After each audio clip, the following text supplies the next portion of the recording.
प्रणवत नानक तिन की शरणा, जिन तू नाही विसरिया।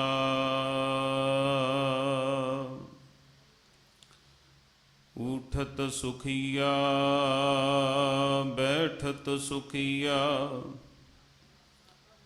भौ नहीं लागै जा ऐसे बुझिया। राखा एक हमारा स्वामी, सगल कटा का अंतर जामी। घर सुख वसिया बाहर सुख पाया, कहो नानक गुर मंत्र दृढ़ाया। सोए अचिंता जाग अचिंता, जहाँ कहाँ प्रभ तू वर्तनता। घर सुख वसिया बाहर सुख पाया, कहो नानक गुर मंत्र दृढ़ाया।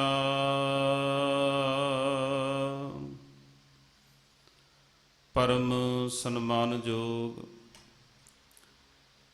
जुगो जुग अटल वालिए दो जहान, दसां पातशाहियां दी जोत। चबर छतर तखत दे मालक, शब्द गुरु धन धन सतगुरु श्री गुरु ग्रंथ साहिब महाराज सच्चे पातशाह जी दी पावन हजूरी अंदर गुरुद्वारा श्री गुरु कलगीधर साहिब दे पावन पवित्र अस्थान ते संध्या समय दे दीवानां दियां हाजरियां भर रहे गुरु सवारे सतसंगी जनों, आप जी वडभागे हो जिन्हां नूं सतगुरां ने सत संगत दा सुभागा समा बख्शिया है। गुरमुखां दा उद्यम गुरुद्वारा साहिब दी प्रबंधक कमेटी दे सहयोग नाल गुरु तेग बहादुर कलगीधर पंचायती सेवक जथा मुंबई ते जाप लाइव चैनल वालों जो ये 3 दिन समागम उलीके गए हैं, अज दूजे दिन दियां आप जी हाजरियां भर रहे हो। आप जी ने सतगुरां दी पावन अमृत बाणी सो दर दे पाठ नूं सरवण कीता है। उपरंत दास पासों आप जी ने शब्द सरवण कीता है जो विचार अधीन है। आओ एक बारी समूह संगत कृपा करो, क्योंकि समा ही इहो जिहा बनिया पिया है। इन्ना भयानक समा पूरी दुनिया दे उत्ते कि हर पासे हाहाकार मची हुई है। ये जो महामारी पूरी दुनिया दे विच फैलदी जा रही है, सतगुरु जी रहमत करन, क्योंकि सतगुरां ने सानू ये दसिया है कि ये सारा कुछ उस अकाल पुरख वाहिगुरु जी दे हथ वस विच है ते सारियां दा राखा भी वो परिपूर्ण परमात्मा आप है। बंदे दे हथ वस कुछ भी नहीं, मारै राखै एको आप, मानुख कै किछ नाही हाथ। आओ उस अकाल पुरख वाहिगुरु जी के चरणों में ये अरदास बेनती जोदड़ी करिए। गुरु अर्जुन देव महाराज जी के पावन शब्द नूं उचारण करते समूह संगत सतगुरां दे चरणों च हाजरी लवाओ। कोई भी रसना वांझी ना रहे। सतगुरु जी रहमत करन, पूरी दुनिया दे विच सुख वरतान, सब जीव जंतुआं नूं अपने दरों करों खुशियां बख्शिश करन, देह रोगता तंदुरुस्तियां बख्शण। समूह संगत करो कृपा, ਉਠਤ ਸੁਖੀਆ ਬੈਠਤ ਸੁਖੀਆ, ਉਠਤ ਸੁਖੀਆ ਬੈਠਤ ਸੁਖੀਆ।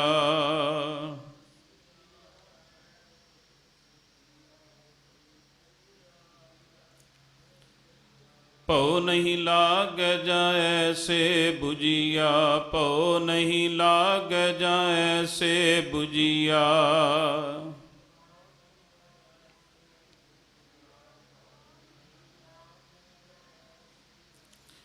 ਰਾਖਾ ਏਕ ਹਮਾਰਾ ਸੁਆਮੀ, ਰਾਖਾ ਏਕ ਹਮਾਰਾ ਸੁਆਮੀ।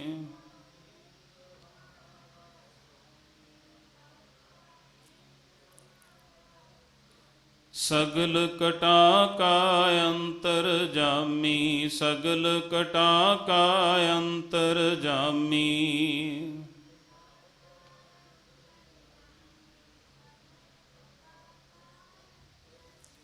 ਸੋਏ ਅਚਿੰਤਾ ਜਾਗ ਅਚਿੰਤਾ, ਸੋਏ ਅਚਿੰਤਾ ਜਾਗ ਅਚਿੰਤਾ।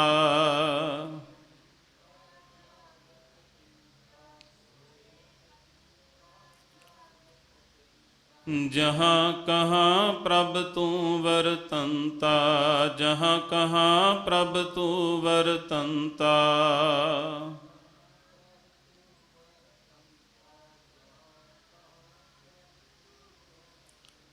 घर सुख वसिया बाहर सुख पाया, घर सुख वसिया बाहर सुख पाया।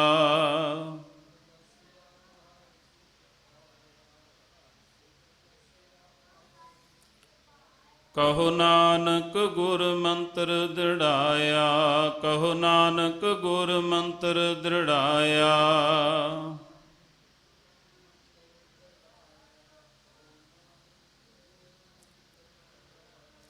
राखा एक हमारा स्वामी, सगल कटा का अंतरजामी। जिस इंसान ਨੂੰ जिस ਮਨੁੱਖ ਨੂੰ ਇਹ ਸਮਝ ਪੈ ਗਈ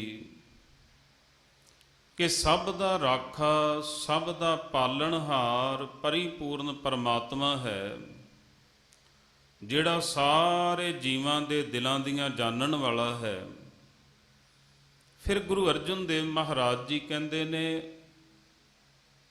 ਉਸ ਇਨਸਾਨ ਦੀ ਅਵਸਥਾ ਕੀ ਬਣ ਜਾਂਦੀ ਹੈ।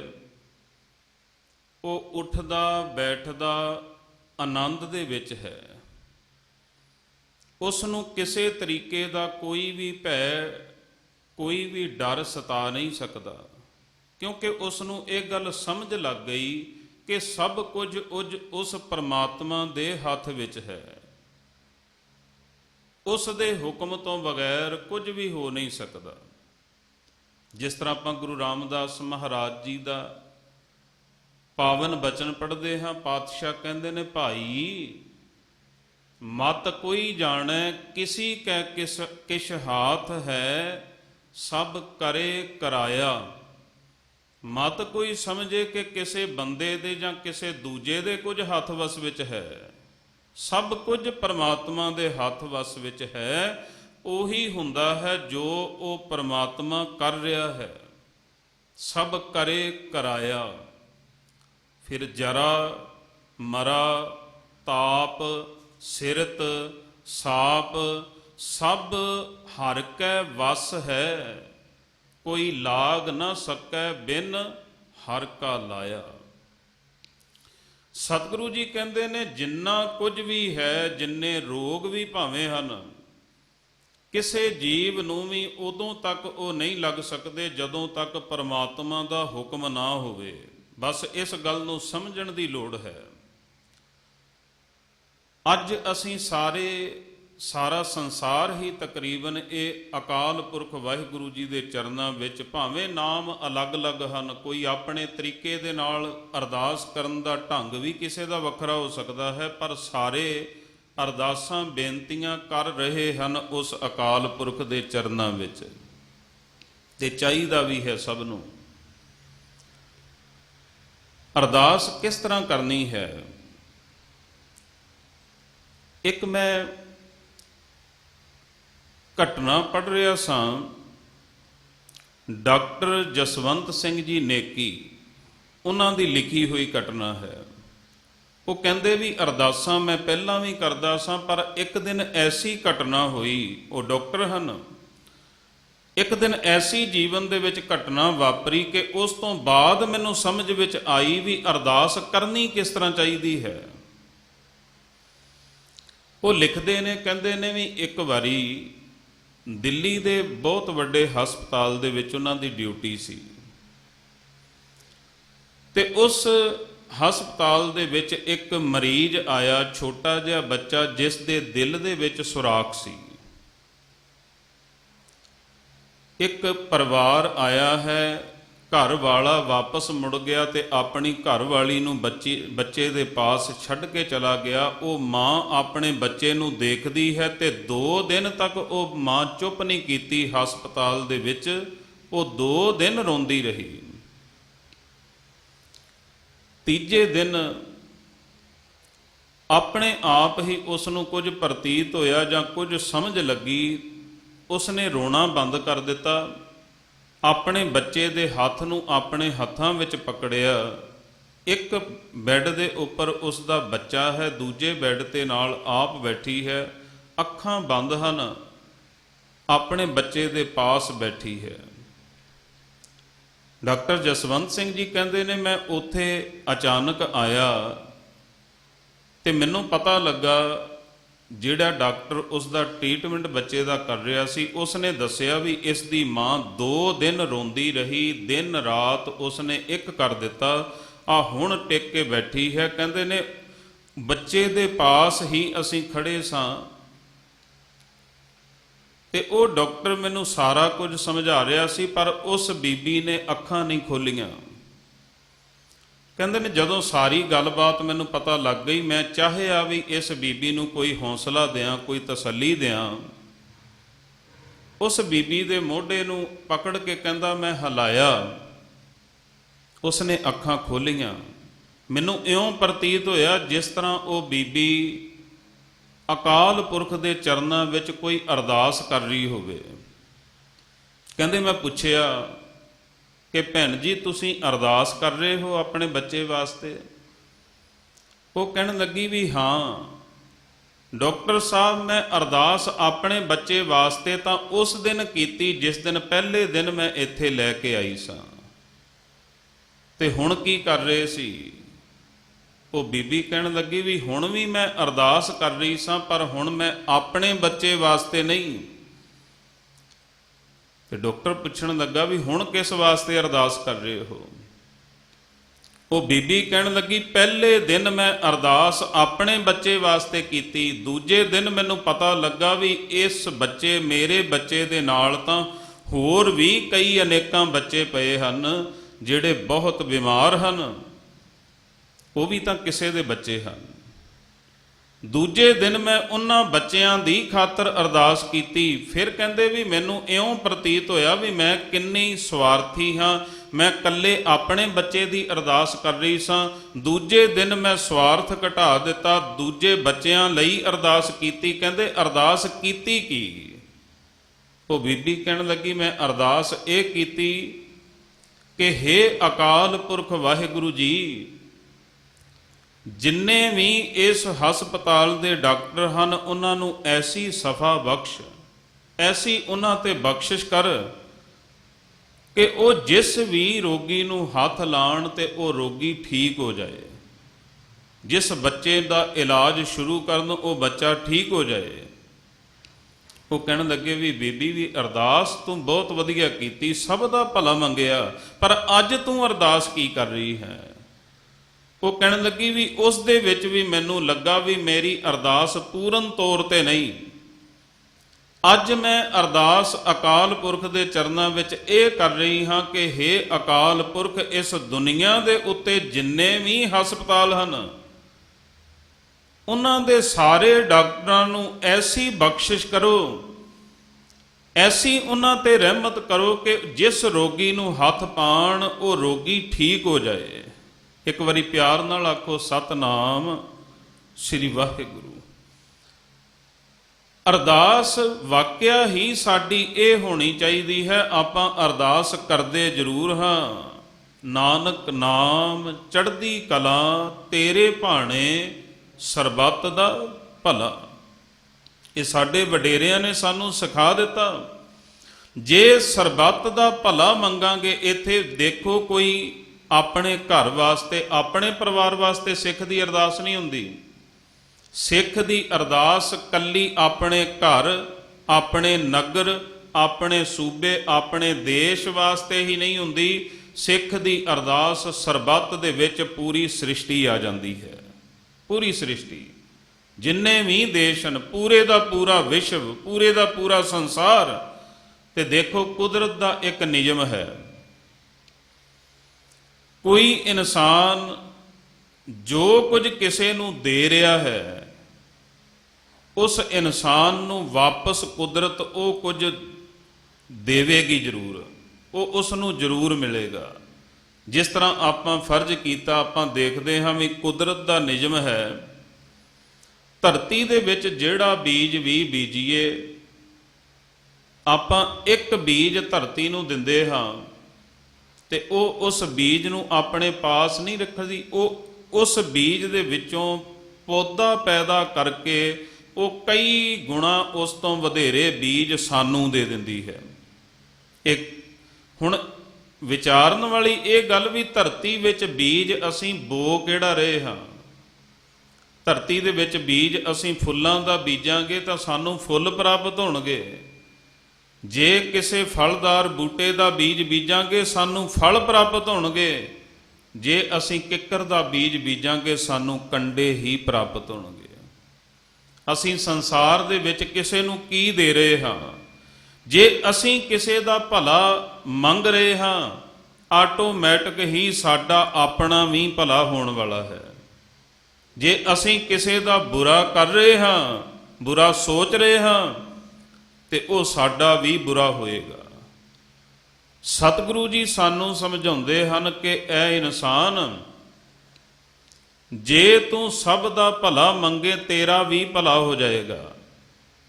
ਜੇ ਤੂੰ ਦੂਜੇ ਦਾ ਬੁਰਾ ਸੋਚੇਗਾ, ਬੁਰਾ ਲੋਚੇਗਾ, ਫਿਰ ਤੇਰਾ ਭਲਾ ਨਹੀਂ ਹੋ ਸਕਦਾ। ਜਿੱਥੇ ਮਰਜੀ ਤੂੰ ਭੱਜ, ਪਰ ਕਾ ਬੁਰਾ ਨਾ ਰਾਖੋ ਚੀਤ, ਤੁਮ ਕੋ ਦੁੱਖ ਨਹੀਂ ਭਾਈ ਮੀਤ। ਅੱਜ ਦੇ ਸ਼ਬਦ ਵਿੱਚ ਸਤਿਗੁਰੂ ਜੀ ਕਹਿੰਦੇ ਨੇ, ਰਾਖਾ ਏਕ ਹਮਾਰਾ ਸੁਆਮੀ, ਸਗਲ ਘਟਾ ਕਾ ਅੰਤਰ ਜਾਮੀ। ਇਹ ਸ਼ਬਦ ਆਰੰਭ ਹੁੰਦਾ ਹੈ, ਊਠਤ ਸੁਖੀਆ ਬੈਠਤ ਸੁਖੀਆ, ਭਉ ਨਹੀਂ ਲਾਗੈ ਜਾਂ ਐਸੇ ਬੁਝੀਆ। ਜਿਸ ਨੇ ਇਸ ਗੱਲ ਨੂੰ ਸਮਝ ਲਿਆ ਕਿ ਪ੍ਰਮਾਤਮਾ ਸਭ ਦਾ ਰਾਖਾ ਹੈ, ਜੇ ਸਾਰਿਆਂ ਦਾ ਰਾਖਾ ਹੈ, ਮੇਰਾ ਰਾਖਾ ਵੀ ਉਹੀ ਹੈ। ਤੇ ਇਸੇ ਸ਼ਬਦ ਦੇ ਵਿੱਚ ਦੂਜੀਆਂ ਪੰਕਤੀਆਂ ਆਉਂਦੀਆਂ ਨੇ, ਸੋਏ ਅਚਿੰਤਾ ਜਾਗ ਅਚਿੰਤਾ, ਜਹਾਂ ਕਹਾਂ ਪ੍ਰਭ ਤੂੰ ਵਰਤੰਤਾ। ਇਹ ਦੋ ਚੀਜ਼ਾਂ ਹਨ। ਇੱਕ ਡਰ, ਡਰ ਤੋਂ ਰਹਿਤ ਹੋ ਗਿਆ ਇਨਸਾਨ, ਜਿਸ ਨੂੰ ਇਹ ਪਤਾ ਲੱਗ ਗਿਆ, ਜਿਸ ਨੇ ਸਮਝ ਲਿਆ ਵੀ ਸਭ ਦਾ ਰਾਖਾ ਪਰਮਾਤਮਾ ਹੈ। ਤੇ ਦੂਜਾ, ਉਹ ਇਨਸਾਨ ਚਿੰਤਾ ਤੋਂ ਰਹਿਤ ਹੋ ਗਿਆ। ਜਿਹੜੀ ਚਿੰਤਾ ਹੈ ਨਾ, ਇਸ ਦਾ ਕਾਰਨ ਵੀ ਵੈਸੇ ਡਰ ਹੀ ਹੈ। ਕੋਈ ਬੰਦਾ ਚਿੰਤਾ ਕਰ ਰਿਹਾ ਹੈ ਵੀ ਕਿਸੇ ਨੇ ਬਿਜ਼ਨਸ ਆਪਣਾ ਚਾਲੂ ਕੀਤਾ ਹੈ, ਉਸ ਨੂੰ ਚਿੰਤਾ ਹੈ ਵੀ ਮੇਰਾ ਬਿਜ਼ਨਸ ਕਿਤੇ ਫੇਲ ਨਾ ਹੋ ਜਾਏ। ਇਹ ਡਰ ਹੈ, ਤਾਂ ਹੀ ਚਿੰਤਾ ਹੈ। ਤੇ ਸਤਿਗੁਰੂ ਜੀ ਕਹਿੰਦੇ ਨੇ, ਚਿੰਤਾ ਨਾ ਕਰ ਚਿੰਤਨ ਕਰ। ਚਿੰਤਾ ਕਿਸੇ ਵੀ ਮਸਲੇ ਦਾ ਹੱਲ ਨਹੀਂ, ਤੂੰ ਚਿੰਤਨ ਕਰ। ਸੁਣਨ ਦੇ ਵਿੱਚ, ਸਾਨੂੰ ਪੜ੍ਹਨ ਦੇ ਵਿੱਚ ਇਹ ਬਰਾਬਰ ਲੱਗਣਗੇ ਅੱਖਰ ਵੀ। ਇੱਕ ਚਿੰਤਾ, ਇੱਕ ਚਿੰਤਨ। ਤੇ ਜੇ ਇਹਨਾਂ ਨੂੰ ਦੇਖਿਆ ਜਾਵੇ, ਇਹ ਵੈਸੇ ਵੀ ਇੱਕ ਹਿਸਾਬ ਦੇ ਬਰਾਬਰ ਹੀ ਹਨ। ਚਿੰਤਾ ਵੀ ਚੇਤੇ ਕਰਨਾ ਹੈ, ਚਿੰਤਨ ਵੀ ਚੇਤੇ ਕਰਨਾ ਹੈ, ਪਰ ਫਰਕ ਇਹਨਾਂ ਦੇ ਵਿੱਚ ਜ਼ਮੀਨ ਅਸਮਾਨ ਦਾ ਹੈ। ਜਿਹੜਾ ਚਿੰਤਾ ਦੇ ਵਿੱਚ ਕੁਝ ਯਾਦ ਕਰ ਰਹੇ ਹਾਂ, ਉਹ ਡਰ ਦੇ ਅਧੀਨ ਰਹਿ ਕੇ ਕਰ ਰਹੇ ਹਾਂ, ਉਹ ਦੁਨੀਆ ਦੇ ਵਿੱਚੋਂ ਕੋਈ ਵੀ ਡਰ ਹੋ ਸਕਦਾ ਹੈ। ਸਾਡੇ ਬਿਜ਼ਨਸ ਵਿੱਚੋਂ ਸਾਨੂੰ ਘਾਟਾ, ਸਾਡੇ ਬੱਚੇ ਨਲਾਇਕ ਨਿਕਲ ਜਾਣ, ਇਹ ਵੀ ਸਾਨੂੰ ਡਰ ਹੋਏਗਾ। ਕਈ ਤਰੀਕਿਆਂ ਦਾ ਡਰ ਹੋ ਸਕਦਾ ਹੈ। ਦੁਨੀਆ ਦੇ ਪਦਾਰਥਾਂ ਦੀ ਖਾਤਰ, ਦੁਨੀਆ ਦੀ ਖਾਤਰ ਕੋਈ ਡਰ ਹੈ, ਉਸ ਦੀ ਸਾਨੂੰ ਚਿੰਤਾ ਹੈ। ਚਿੰਤਨ ਹੁੰਦਾ ਹੈ ਪਰਮਾਤਮਾ ਦਾ। ਹੁਣ ਪਰਮਾਤਮਾ ਦਾ ਜਿਹੜਾ ਚਿੰਤਨ ਕਰਨਾ ਹੈ, ਉਸ ਨੂੰ ਜਿਹੜਾ ਚੇਤਾ ਕਰਨਾ ਹੈ, ਉਹ ਤਾਂ ਡਰ ਨੂੰ ਦੂਰ ਕਰੇਗਾ। ਨਿਰਭਉ ਜਪੈ ਸਗਲ ਭਉ ਮਿਟੈ। ਸੋਦਰ ਦੇ ਅੰਦਰ ਆਪ ਜੀ ਨੇ ਸਰਵਣ ਕੀਤਾ, ਜਿਨ ਨਿਰਭਉ ਜਿਨ ਹਰ ਨਿਰਭਉ ਧਿਆਇਆ ਜੀ, ਤਿਨ ਕਾ ਭਉ ਸਭ ਗਵਾਸੀ। ਜਿਸ ਨੇ ਨਿਰਭਉ ਪਰਮਾਤਮਾ ਨੂੰ ਜਪਿਆ, ਉਸ ਨੂੰ ਧਿਆਇਆ, ਉਸ ਦਾ ਚਿੰਤਨ ਕੀਤਾ, ਉਸ ਦੇ ਸਾਰੇ ਡਰ ਖਤਮ ਹੋ ਗਏ। ਤੇ ਜਦੋਂ ਡਰ ਖਤਮ ਹੋ ਗਏ, ਉਦੋਂ ਇਨਸਾਨ ਦੇ ਮਨ ਦੇ ਵਿੱਚ ਆਨੰਦ ਬਣ ਗਿਆ। ਆਨੰਦ ਵੀ ਉਦੋਂ ਹੀ ਹੈ ਨਾ, ਜਿੰਨਾ ਚਿਰ ਭੈ ਦੇ ਵਿੱਚ ਬੰਦਾ ਜੀ ਰਿਹਾ ਹੈ, ਡਰ ਦੇ ਵਿੱਚ ਹੁਣ ਦੇਖੋ ਕਿੰਨਾ ਡਰ ਬਣਿਆ ਹੋਇਆ ਹੈ। ਇੱਕ ਸਤਿਗੁਰਾਂ ਦਾ ਨਾ ਪਾਵਨ ਸ਼ਬਦ ਹੈ, ਪਾਤਸ਼ਾਹ ਕਹਿੰਦੇ ਨੇ, ਭੈ ਰਚ ਰਹਿ। ਜਿਹੜਾ ਪਰਮਾਤਮਾ ਦੇ ਭੈ ਦੇ ਵਿੱਚ, ਇਹ ਦੁਨੀਆ ਦੇ ਭੈ ਵਿੱਚ ਨਹੀਂ, ਭੈ ਰਚ ਰਹਿ ਸੋ ਨਿਰਭਉ ਹੋਏ। ਜਿਹੜਾ ਪਰਮਾਤਮਾ ਦੇ ਡਰ ਦੇ ਵਿੱਚ ਜਿਉਂਦਾ ਹੈ, ਪਰਮਾਤਮਾ ਦਾ ਡਰ ਇਹ ਨਹੀਂ ਕੋਈ ਮਾੜੇ ਵਰਤੀਰੇ ਵਾਲਾ ਹੋਏਗਾ। ਪਰਮਾਤਮਾ ਦਾ ਡਰ ਕਿਹੋ ਜਿਹਾ ਹੁੰਦਾ ਹੈ, ਉਸ ਨੂੰ ਸਤਿਗੁਰੂ ਜੀ ਨੇ ਨਿਰਮਲ ਭਉ ਆਖਿਆ ਹੈ। ਨਿਰਮਲ, ਮੈਲ ਤੋਂ ਰਹਿਤ। ਦੁਨੀਆ ਦੇ ਵਿੱਚ ਕਿਸੇ ਨੂੰ ਆਪ ਤੋਂ ਵੱਡੇ ਅਹੁਦੇਦਾਰ ਦਾ ਡਰ ਹੈ, ਉਸ ਦੇ ਵਿੱਚ ਵੀ ਮੈਲ ਆ ਜਾਂਦੀ ਹੈ। ਜਿਸ ਦਾ ਭੈ ਹੈ, ਉਸ ਦੇ ਪ੍ਰਤੀ ਬੰਦੇ ਦੀ ਨਫ਼ਰਤ ਹੁੰਦੀ ਹੈ, ਉਸ ਦੇ ਨਾਲ ਬੰਦੇ ਨੂੰ ਨਫ਼ਰਤ ਹੋ ਜਾਂਦੀ ਹੈ। ਕਿਉਂ?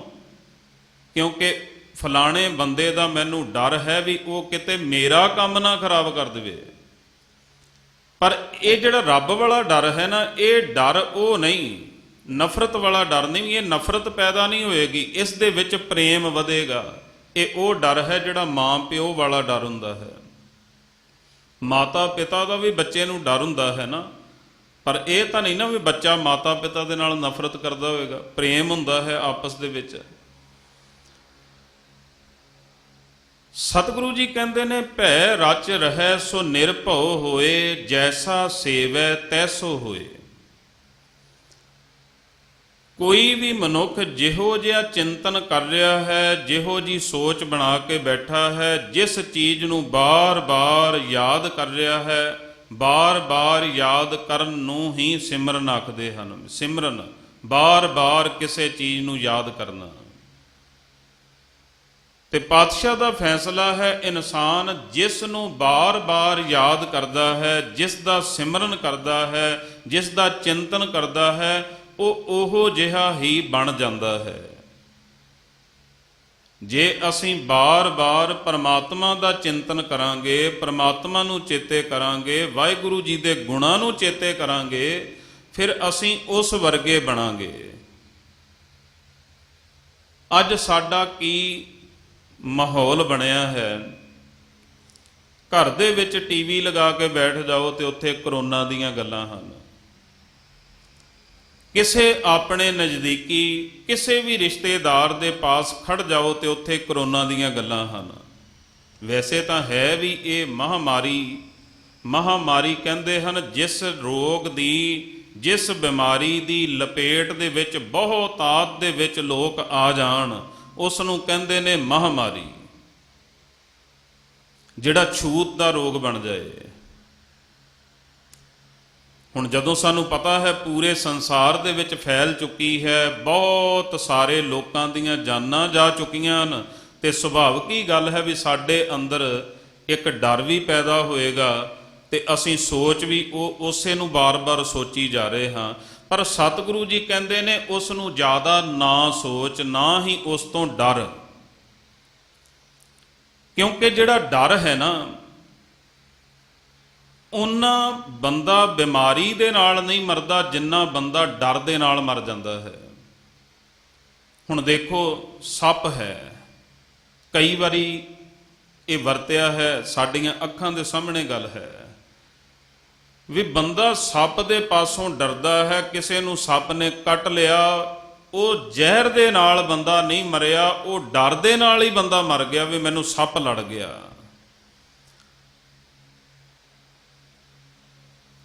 ਹੁਣ ਦੇਖੋ ਇੱਕ ਵਾਰੀ ਇੱਕ ਕਹਾਣੀ ਹੈ ਛੋਟੀ ਜਿਹੀ, ਕਿਉਂਕਿ ਇਹ ਮਹਾਂਮਾਰੀਆਂ ਪਹਿਲਾਂ ਵੀ ਆਉਂਦੀਆਂ ਰਹੀਆਂ ਨੇ, ਪਹਿਲੇ ਸਮਿਆਂ ਦੇ ਵਿੱਚ ਜਿਹੜੇ ਬੀਤ ਚੁੱਕਿਆ ਹੈ ਨਾ ਸਮਾਂ, ਉਸ ਦੇ ਵਿੱਚ ਵੀ ਆਉਂਦੀਆਂ ਰਹੀਆਂ ਨੇ ਤੇ ਅਗਾਂਹ ਵੀ ਆਉਣੀਆਂ ਹਨ। ਵੈਸੇ ਤਾਂ ਪ੍ਰਮਾਤਮਾ ਸੁੱਖ ਰੱਖੇ ਸਾਰੇ ਪਾਸੇ, ਇਹ ਤਾਂ ਆਪਾਂ ਅਰਦਾਸ ਕਰਦੇ ਹਾਂ। ਕਹਿੰਦੇ ਨੇ ਇੱਕ ਵਾਰੀ ਇੱਕ ਫਕੀਰ ਬੈਠਾ ਸੀ, ਉਸ ਦੇ ਪਾਸੋਂ ਕਾਲੀ ਛਾਇਆ ਲੰਘ ਕੇ ਗਈ। ਇਸ ਨੂੰ ਆਪਾਂ ਗੁਰਮਤਿ ਦੇ ਨਾਲ ਨਹੀਂ ਜੋੜਨਾ, ਸਿਰਫ ਸਮਝਣ ਵਾਸਤੇ। ਕਾਲੀ ਛਾਇਆ ਲੰਘੀ, ਫਕੀਰ ਦੀ ਨਜ਼ਰੇ ਚੜ ਗਈ ਤੇ ਫਕੀਰ ਨੇ ਦੇਖਿਆ ਤੇ ਆਪਣੇ ਪਾਸ ਬੁਲਾ ਲਿਆ। ਕਹਿਣ ਲੱਗੇ ਵੀ ਤੂੰ ਕਿੱਥੇ ਚੱਲੀ ਹੈ, ਕੌਣ ਹੈ ਤੂੰ? ਉਹ ਕਹਿਣ ਲੱਗੀ ਮੈਂ ਮਹਾਂਮਾਰੀ ਹਾਂ। ਕਿੱਥੇ ਚੱਲੀ ਹੈ? ਕਹਿਣ ਲੱਗੀ ਤੇ ਜਿਸ ਸ਼ਹਿਰ ਦੇ ਬਾਹਰ ਤੂੰ ਬੈਠਾ ਹੈ ਉਸੇ ਸ਼ਹਿਰ ਦੇ ਵਿੱਚ ਮੈਂ ਚੱਲੀ ਹਾਂ। ਕੀ ਕਰੇਂਗੀ? ਕਹਿਣ ਲੱਗੀ ਮੈਨੂੰ 500 ਬੰਦਿਆਂ ਦੀ ਜਾਨ ਚਾਹੀਦੀ ਹੈ, ਮੈਂ 500 ਬੰਦਿਆਂ ਦੀ ਜਾਨ ਲੈ ਕੇ ਜਾਣੀ ਹੈ। ਹੁਣ ਉਹ ਫਕੀਰ ਸੀ, ਕਹਿਣ ਲੱਗਾ ਵੀ ਠੀਕ ਹੈ, ਤੇਰੇ ਅੱਗੇ ਜ਼ੋਰ ਤਾਂ ਹੈ ਨਹੀਂ ਸਾਡਾ, ਚਲੀ ਜਾ। ਕਹਿੰਦੇ ਨੇ ਉਹ ਚਲੀ ਗਈ ਸ਼ਹਿਰ ਦੇ ਵਿੱਚ। ਜਦੋਂ ਗਈ ਤੇ ਵਾਪਸ ਮੁੜੀ, ਫਕੀਰ ਨੂੰ ਪਤਾ ਲੱਗਾ ਵੀ ਉਸ ਸ਼ਹਿਰ ਦੇ ਵਿੱਚ 5000 ਬੰਦਾ ਮਰਿਆ ਹੈ। 5000।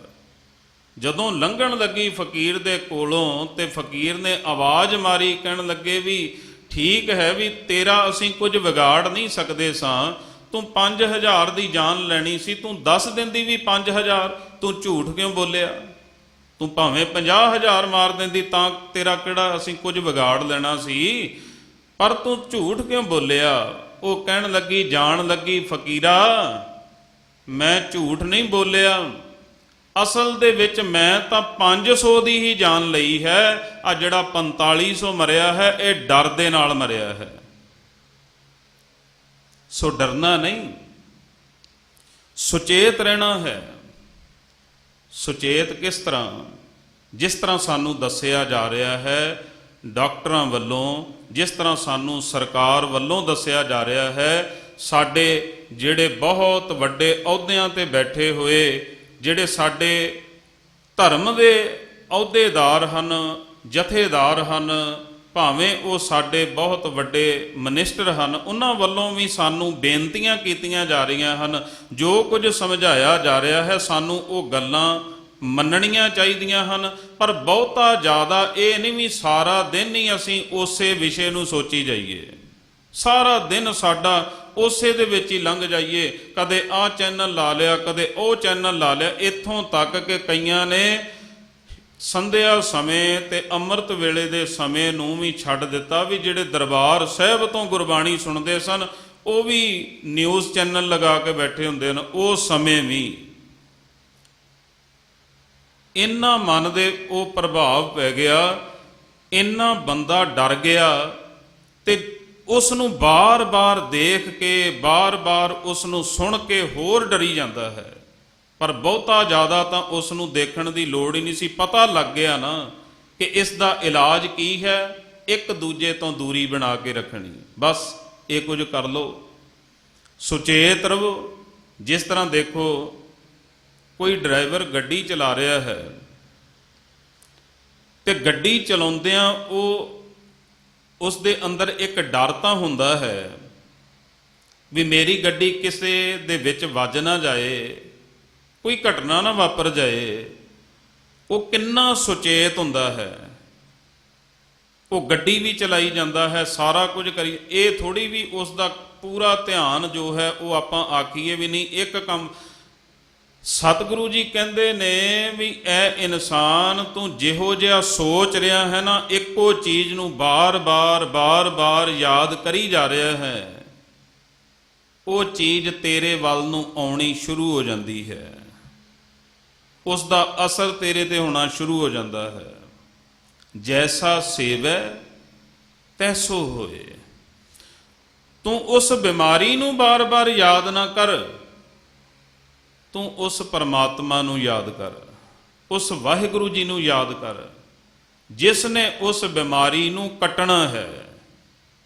ਸਤਿਗੁਰੂ ਜੀ ਕਹਿੰਦੇ ਨੇ, ਸੁਖਮਨੀ ਸਾਹਿਬ ਜੀ ਦੇ ਅੰਦਰ ਆਪਾਂ ਪੜ੍ਹਦੇ ਹਾਂ, ਗੁਰੂ ਅਰਜਨ ਦੇਵ ਮਹਾਰਾਜ ਜੀ ਕਹਿੰਦੇ ਨੇ, ਜਿੱਥੇ ਸਾਰੇ ਯਤਨ ਫੇਲ ਹੋ ਜਾਂਦੇ ਹਨ ਉੱਥੇ ਫਿਰ ਰੱਬ ਯਾਦ ਆਉਂਦਾ ਹੈ।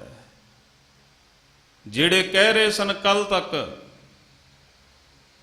ਕਿ ਜੋ ਕੁਝ ਕਰ ਸਕਦਾ ਹੈ ਬੰਦੇ ਦੇ ਹੱਥ ਵੱਸ ਹੈ, ਫਲਾਣਾ ਦੇਸ਼ ਫਲਾਣੀ ਕੰਟਰੀ ਸਾਡੇ ਤੋਂ 100 ਸਾਲ ਅੱਗੇ, ਉਹ ਵੀ ਹੱਥ ਖੜੇ ਕਰ ਗਏ।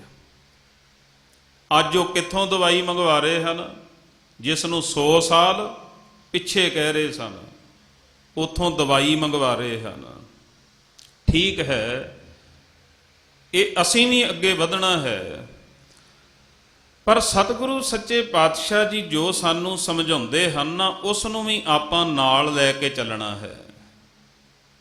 ਗੁਰੂ ਸਾਹਿਬ ਜੀ ਦੀ ਗੁਰਬਾਣੀ ਨੂੰ ਪੜ੍ਹ ਕੇ ਹੁਣ ਸਾਰਾ ਦਿਨ ਸਾਡੇ ਕੋਲ ਹੈ, ਅਸੀਂ ਆਪੋ ਆਪਣੇ ਘਰਾਂ ਦੇ ਵਿੱਚ ਬੈਠੇ ਹਾਂ। ਜਿਹੜਾ ਬੰਦਾ ਕਹਿੰਦਾ ਸੀ ਨਾ ਮੈਨੂੰ ਤਾਂ ਮਰਨ ਦਾ ਵੀ ਸਮਾਂ ਨਹੀਂ, ਉਹ ਬੰਦਾ ਵੀ ਘਰ ਵਿੱਚ ਅੱਜ ਵਿਹਲਾ ਬੈਠਾ ਹੈ। ਕਈ ਬੰਦੇ ਹੁੰਦੇ ਸਨ ਨਾ ਵੀ ਕਹਿੰਦੇ ਸਨ ਵੀ ਇੰਨਾ ਕੰਮ ਮੇਰੇ ਕੋਲ ਤਾਂ ਸਮਾਂ ਹੀ ਨਹੀਂ, ਤੇ ਹੁਣ ਸਮਾਂ ਹੈ। ਹੁਣ ਪੜ੍ਹ ਲਓ ਗੁਰਬਾਣੀ, ਹੁਣ ਕਰ ਲਓ ਸਹਿਜ ਪਾਠ, ਹੁਣ ਕਰੋ ਸਿਮਰਨ, ਕਿਉਂਕਿ ਜਿੱਥੇ ਸਾਰੇ ਹੀਲੇ ਖਤਮ ਹੋ ਜਾਂਦੇ ਹਨ, ਪਾਤਸ਼ਾਹ ਕਹਿੰਦੇ ਨੇ ਅਨਕ ਉਪਾਵੀ ਰੋਗ ਨਾ ਜਾਏ, ਰੋਗ ਮਿਟੈ ਹਰ ਅਵਖਦ ਲਾਏ। ਜਾਂ ਆਪਾਂ ਪੜ੍ਹਦੇ ਹਾਂ ਸਰਬ ਰੋਗ ਕਾ ਔਖਦ ਨਾਮ, ਸਾਰਿਆਂ ਰੋਗਾਂ ਦੀ ਦਵਾਈ ਫਿਰ ਪਰਮਾਤਮਾ ਦਾ ਨਾਮ, ਉਹ ਫਿਰ ਯਾਦ ਆਉਂਦਾ ਹੈ। ਫਿਰ ਬੰਦਾ ਅਰਦਾਸਾਂ ਕਰਦਾ ਹੈ, ਫਿਰ ਬੇਨਤੀਆਂ ਕਰਦਾ ਹੈ। ਫਿਰ ਤਾਂ ਆਪਾਂ ਆ ਵੀਡੀਓ ਵੀ ਦੇਖੀਆਂ ਹੋਣਗੀਆਂ, ਭਾਵੇਂ ਬਾਹਰਲੀਆਂ ਕੰਟਰੀਆਂ ਹਨ, ਭਾਵੇਂ ਉਹ ਵੱਡੇ ਵੱਡੇ ਡਾਕਟਰ ਹਨ, ਉਹ ਵੀ ਸਤਨਾਮ ਵਾਹਿਗੁਰੂ ਦਾ ਜਾਪ ਕਰ ਰਹੇ ਸਨ।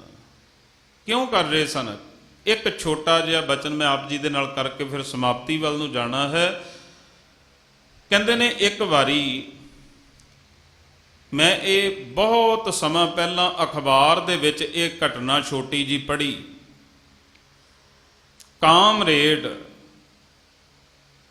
ਜਿਹੜੇ ਨਹੀਂ ਮੰਨਦੇ ਨਾਮ, ਜਿਹੜੇ ਨਹੀਂ ਮੰਨਦੇ ਰੱਬ ਨੂੰ, ਕਹਿੰਦੇ ਨੇ ਬੇੜੀ ਦੇ ਵਿੱਚ ਬੈਠੇ, ਜਿਸ ਬੇੜੀ ਦੇ ਵਿੱਚ ਉਹ ਬੈਠੇ ਸਨ ਉਸੇ ਬੇੜੀ ਦੇ ਵਿੱਚ ਤਰ੍ਹਾਂ ਤਰ੍ਹਾਂ ਦੇ ਲੋਕ ਬੈਠੇ ਸਨ। ਉਸੇ ਬੇੜੀ ਦੇ ਵਿੱਚ ਕੁਝ ਲੋਕ ਐਸੇ ਬੈਠੇ ਸਨ ਜਿਹੜੇ ਪਰਮਾਤਮਾ ਨੂੰ ਮੰਨਣ ਵਾਲੇ ਸਨ। ਜਦੋਂ ਬੇੜੀ ਚੱਲੀ ਉਹਨਾਂ ਨੇ ਨਾਮ ਜਪਣਾ ਸ਼ੁਰੂ ਕਰ ਦਿੱਤਾ। ਕਹਿੰਦੇ ਨੇ ਉਹ ਬੰਦੇ ਕਹਿਣ ਲੱਗੇ ਵੀ ਐਵੇਂ ਰੋਲਾ ਪਾਈ ਜਾਂਦੇ ਹਨ। ਸਮਝਾਉਣਾ ਚਾਹਿਆ ਵੀ ਚੁੱਪ ਕਰ ਜਾਓ, ਨਹੀਂ ਚੁੱਪ ਕੀਤੇ, ਬੜਾ ਗੁੱਸਾ ਕੀਤਾ ਉਹਨਾਂ ਨੇ। ਕਹਿੰਦੇ ਨੇ ਇੰਨੇ ਨੂੰ ਜਦੋਂ ਉਹ ਬੇੜੀ ਦਰਿਆ ਦੇ ਬਿਲਕੁਲ ਵਿਚਕਾਰ ਪਹੁੰਚੀ ਹੈ ਤੇ ਪਾਣੀ ਜ਼ਿਆਦਾ ਆ ਗਿਆ, ਬੇੜੀ ਡੋਲਣ ਲੱਗੀ। ਜਦੋਂ ਬੇੜੀ ਡੋਲਣ ਲੱਗੀ ਹੈ, ਜਿਹੜੇ ਰੱਬ ਦੇ ਨਾਮ ਨੂੰ ਮੰਨਣ ਵਾਲੇ ਵੀ ਨਹੀਂ, ਉਹ ਉੱਚੀ ਉੱਚੀ ਸਤਨਾਮ ਵਾਹਿਗੁਰੂ ਦਾ ਜਾਪ ਕਰਨ ਲੱਗ ਗਏ। ਕਿਉਂ ਕਰਨ ਲੱਗ ਗਏ? ਕਿਉਂਕਿ ਮੌਤ ਸਾਹਮਣੇ ਸੀ। ਬੰਦੇ ਨੂੰ ਰੱਬ ਯਾਦ ਹੀ ਉਦੋਂ ਆਉਂਦਾ ਹੈ ਜਦੋਂ ਮੌਤ ਸਾਹਮਣੇ ਹੋਵੇ, ਕਿਉਂਕਿ ਸਭ ਤੋਂ ਵੱਡਾ ਡਰ ਦੀ ਜੇ ਕੋਈ ਸਿਖਰ ਮੰਨੀਏ ਨਾ ਵੀ ਡਰ ਕਿੱਡਾ ਕੁ ਵੱਡਾ ਹੁੰਦਾ ਹੈ, ਡਰ ਦੀ ਸਿਖਰ ਹੈ ਮੌਤ। ਬਾਕੀ ਸਾਰੇ ਡਰ ਦੁਨੀਆ ਦੇ ਪਦਾਰਥਾਂ ਦੇ, ਆਪਣੇ ਅਹੁਦਿਆਂ ਦੇ, ਆਪਣੇ ਬਿਜ਼ਨਸ ਦੇ, ਆਪਣੇ ਬੱਚਿਆਂ ਦੇ, ਜੋ ਵੀ ਡਰ ਹਨ ਇਹ ਛੋਟੇ ਹਨ। ਸਭ ਤੋਂ ਉੱਪਰ ਦਾ ਡਰ ਹੁੰਦਾ ਹੈ ਮੌਤ ਦਾ ਡਰ। ਸਤਿਗੁਰੂ ਜੀ ਕਹਿੰਦੇ ਨੇ ਜੇ ਸਾਨੂੰ ਸਮਝ ਆ ਜਾਏ ਨਾ ਵੀ ਰਾਖਾ ਏਕ ਹਮਾਰਾ ਸੁਆਮੀ, ਸਗਲ ਘਟਾਂ ਕਾ ਅੰਤਰਜਾਮੀ, ਸਾਰਿਆਂ ਦੀਆਂ ਦਿਲਾਂ ਦੀਆਂ ਜਾਣਨ ਵਾਲਾ ਹੈ, ਸਭ ਦਾ ਰਾਖਾ ਕੇਵਲ ਤੇ ਕੇਵਲ ਇੱਕ ਪਰਮਾਤਮਾ ਹੈ। ਫਿਰ ਉਸ ਨੂੰ ਨਿਸ਼ਚਾ ਵੱਧ ਜਾਂਦਾ ਹੈ। ਉਹ ਫਿਰ ਉੱਠਦਾ, ਬੈਠਦਾ, ਸੌਂਦਾ, ਜਾਗਦਾ, ਇੱਕੋ ਅਵਸਥਾ ਵਿੱਚ ਰਹਿੰਦਾ ਹੈ, ਉਹ ਅਵਸਥਾ ਹੈ ਆਨੰਦ ਦੀ ਅਵਸਥਾ, ਜਿਸ ਨੂੰ ਸਦੀਵੀ ਸੁਖ ਵੀ ਆਖਿਆ ਗਿਆ। ਬਾਕੀ ਸੁਖ ਸਦੀਵੀ ਨਹੀਂ, ਅੱਜ ਸੁਖ ਹੈ, ਕੱਲ ਨੂੰ ਸਾਨੂੰ ਦੁੱਖ ਵੀ ਮਿਲੇਗਾ। ਸੁਖ ਦੁੱਖ ਦੋਏ ਦਰ ਕੱਪੜੇ, ਪਹਿਰੇ ਜਾਏ ਮਨੁੱਖ। ਸਤਿਗੁਰੂ ਨੇ ਤਾਂ ਸਾਨੂੰ ਸਮਝਾ ਦਿੱਤਾ, ਕੇਤਿਆਂ ਦੁੱਖ ਭੂਖ ਸਦ ਮਾਰ। ਸਿੱਖਾ ਇਹ ਨਹੀਂ ਦੇਖ ਕੇ ਤੂੰ ਨਿਰਾਸ਼ ਨਹੀਂ ਹੋਣਾ, ਉਦੋਂ ਵੀ ਚੜ੍ਹਦੀ ਕਲਾ ਦੇ ਵਿੱਚ ਰਹਿਣਾ ਹੈ। ਕੀ ਕਹਿਣਾ ਹੈ? ਇਹ ਭੇ ਦਾਤ ਤੇਰੀ ਦਾਤਾਰ।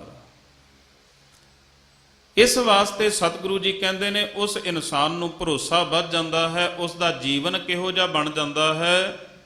ਊਠਤ ਸੁਖੀਆ ਬੈਠਤ ਸੁਖੀਆ, ਭਉ ਨਹੀਂ ਲਾਗੈ, ਉਸ ਨੂੰ ਕੋਈ ਡਰ ਨਹੀਂ ਵਿਆਪਦਾ। ਜਾਂ ਐਸੇ ਬੁਝੀਆ ਰਾਖਾ ਏਕ ਹਮਾਰਾ ਸੁਆਮੀ, ਸਗਲ ਘਟਾਂ ਕਾ ਅੰਤਰਜਾਮੀ। ਸੋਏ ਅਚਿੰਤਾ ਜਾਗ ਅਚਿੰਤਾ, ਜਹਾਂ ਕਹਾਂ ਪ੍ਰਭ ਤੂੰ ਵਰਤੰਤਾ। ਘਰ ਸੁਖ ਵਸਿਆ, ਉਹ ਭਾਵੇਂ ਆਪਣੇ ਘਰ ਦੇ ਵਿੱਚ ਹੈ ਤਾਂ ਵੀ ਆਨੰਦ ਵਿੱਚ, ਬਾਹਰ ਸੁਖ ਪਾਇਆ, ਜੇ ਘਰੋਂ ਬਾਹਰ ਨਿਕਲਿਆ ਤਾਂ ਵੀ ਆਨੰਦ ਦੇ ਵਿੱਚ। ਕਿਉਂ ਆਨੰਦ ਵਿੱਚ ਉਹ ਹੈ? ਉਸ ਦਾ ਕਾਰਨ ਕੀ? ਕਿਉਂਕਿ ਗੁਰੂ ਦੇ ਦੁਆਰਾ ਦਿੱਤੇ ਹੋਏ ਉਪਦੇਸ਼ ਨੂੰ ਉਸਨੇ ਜੀਵਨ ਦੇ ਵਿੱਚ ਕਮਾਇਆ ਹੈ। ਕਹੋ ਨਾਨਕ ਗੁਰ ਮੰਤਰ ਦ੍ਰਿੜਾਇਆ। ਗੁਰੂ ਨੇ ਉਸ ਨੂੰ ਆਪਣਾ ਉਪਦੇਸ਼ ਤੇ ਪਰਮਾਤਮਾ ਦਾ ਨਾਮ ਪੱਕਿਆਂ ਕਰਵਾ ਦਿੱਤਾ ਹੈ, ਜੋ ਉਸ ਨੂੰ ਕਿਤੇ ਵੀ ਭੁੱਲਦਾ ਨਹੀਂ। ਸੋ ਇਸ ਵਾਸਤੇ ਸਤਿਗੁਰੂ ਜੀ ਰਹਿਮਤ ਕਰਨ, ਸਾਨੂੰ ਵੀ ਨਾਮ ਦੀ ਦਾਤ ਬਖਸ਼ਣ, ਸਾਡੇ ਅੰਦਰ ਦਾ ਵੀ ਡਰ ਦੂਰ ਹੋ ਜਾਏ। ਇੱਕੋ ਹੀ ਆਪਾਂ ਬੇਨਤੀ ਸਤਿਗੁਰਾਂ ਦੇ ਚਰਨਾਂ ਦੇ ਵਿੱਚ ਕਰਨੀ ਹੈ। ਆਓ ਪਿਆਰ ਸਤਿਕਾਰ ਦੇ ਨਾਲ ਦੋ ਪੰਕਤੀਆਂ ਇਹ ਉਚਾਰਨ ਕਰਕੇ ਫਿਰ ਸਮਾਪਤੀ ਕਰਾਂਗੇ। ਸਾਡੇ ਬਹੁਤ ਸਤਿਕਾਰਯੋਗ ਭੈਣ ਜੀ ਬੀਬੀ ਜਸਪ੍ਰੀਤ ਕੌਰ ਜੀ ਲੁਧਿਆਣੇ ਵਾਲੇ, ਉਹਨਾਂ ਦਾ ਜੱਥਾ ਪਹੁੰਚ ਚੁੱਕਾ ਹੈ। ਤਿਨਾਂ ਦੇ ਪਾਸੋਂ ਆਪਾਂ ਗੁਰਬਾਣੀ ਕੀਰਤਨ ਸਰਵਣ ਕਰਕੇ ਲਾਹਾ ਪ੍ਰਾਪਤ ਕਰਨਾ ਹੈ। ਸਮੂਹ ਸੰਗਤ ਅਰਦਾਸ ਰੂਪ ਇਹ ਸ਼ਬਦ ਪੰਕਤੀਆਂ, ਕੋਈ ਵੀ ਰਸਨਾ ਵਾਂਝੀ ਨਾ ਰਹੇ, ਸਾਰੇ ਗਾਇਨ ਕਰੋ ਜੀ। ਜਗਤ ਜਲੰਦਾ ਰਖ ਲੈ, ਜਗਤ ਜਲੰਦਾ ਰਖ ਲੈ।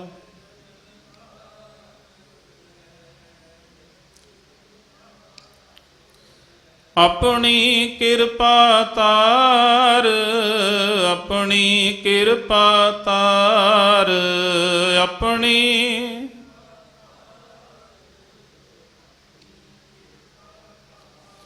ਜਿਤ ਦੁਆਰੇ ਉਬਰੈ, ਜਿਤ ਦੁਆਰੇ ਉਬਰੈ, ਜਿਤ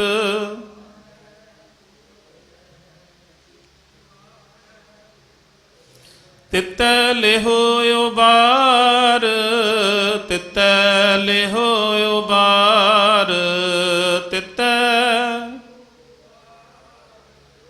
ਤਿਤੈ ਲਿਹੋ ਉਬਾਰ। ਹੇ ਅਕਾਲ ਪੁਰਖ ਵਾਹਿਗੁਰੂ ਜੀ, ਜਿਸ ਤਰ੍ਹਾਂ ਵੀ ਇਸ ਸੰਸਾਰ ਦੇ ਦੁੱਖ ਕੱਟੇ ਜਾਂਦੇ ਹਨ, ਇਸ ਜਲਦੇ ਹੋਏ ਸੰਸਾਰ ਨੂੰ ਆਪ ਜੀ ਠੰਡ ਪਹੁੰਚਾ ਸਕਦੇ ਹੋ, ਉਸੇ ਤਰੀਕੇ ਨਾਲ ਹੀ ਇਸ ਸੰਸਾਰ ਨੂੰ ਰੱਖ ਲਵੋ। ਇਹ ਸਭ ਦੀ ਸਾਡੀ ਅਰਦਾਸ, ਇਹ ਬੇਨਤੀ ਹੈ। ਸੋ ਇੰਨੀ ਕੁ ਦਾਸ ਦੀ ਹਾਜ਼ਰੀ ਆਪ ਜੀ ਪ੍ਰਵਾਨ ਕਰਨੀ ਜੀ। ਹੋਈਆਂ ਬੇਅੰਤ ਪ੍ਰਕਾਰ ਦੀਆਂ ਭੁੱਲਾਂ ਦੀ ਖਿਮਾ ਬਖਸ਼ੋ, ਆਸੀਸ ਬੁਲਾਓ ਫਤਿਹ। ਆਖੋ ਜੀ ਵਾਹਿਗੁਰੂ ਜੀ ਕਾ ਖਾਲਸਾ